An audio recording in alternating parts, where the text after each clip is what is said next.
The day my parents learned the villa was off limits forever. When my grandparents died in a car crash, grief swallowed me whole. They had been the only family members who ever treated me like I mattered. But then their will was read and the room went silent.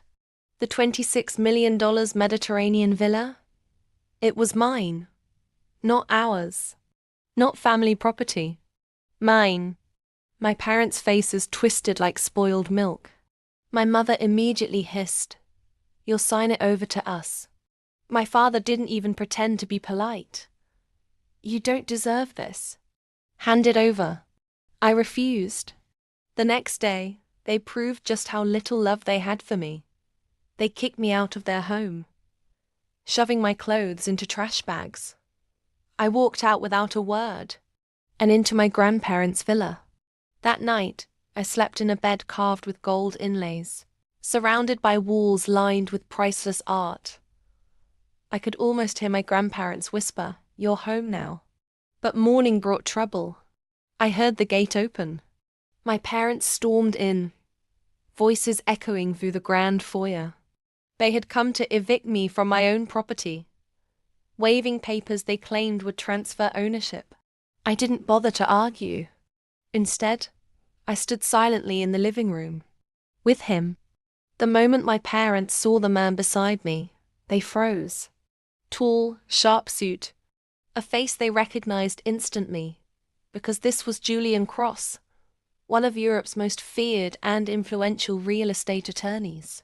The same man who had single-handedly bankrupted a corporation for trying to steal an heiress's property. Julian stepped forward, his voice calm but razor-edge. "Mr. and Mrs. Lewis, as of yesterday, I am on permanent retainer for your daughter. Any attempt to harass, trespass, or defraud her will result in immediate legal action. You have no claim to this property. None. And the documents you're holding?" He smirked. "Fraudulent. Which is a felony." My parents stammered something about family rights and misunderstandings. Julian didn't blink. "Leave. Now, or the police will escort you out. And be warned, every conversation from this point forward will be recorded." They backed away, faces pale, the fight gone from their eyes.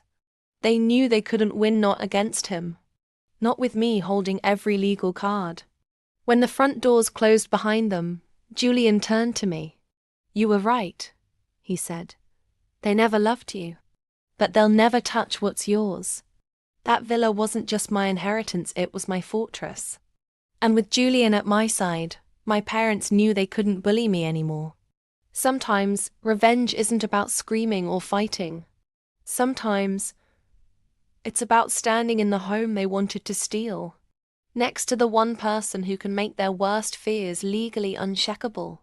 If you loved this tale of power, betrayal, and ultimate justice, subscribe to my channel right now, because the next story I'm dropping makes this one look like a warm-up. You won't want to miss it.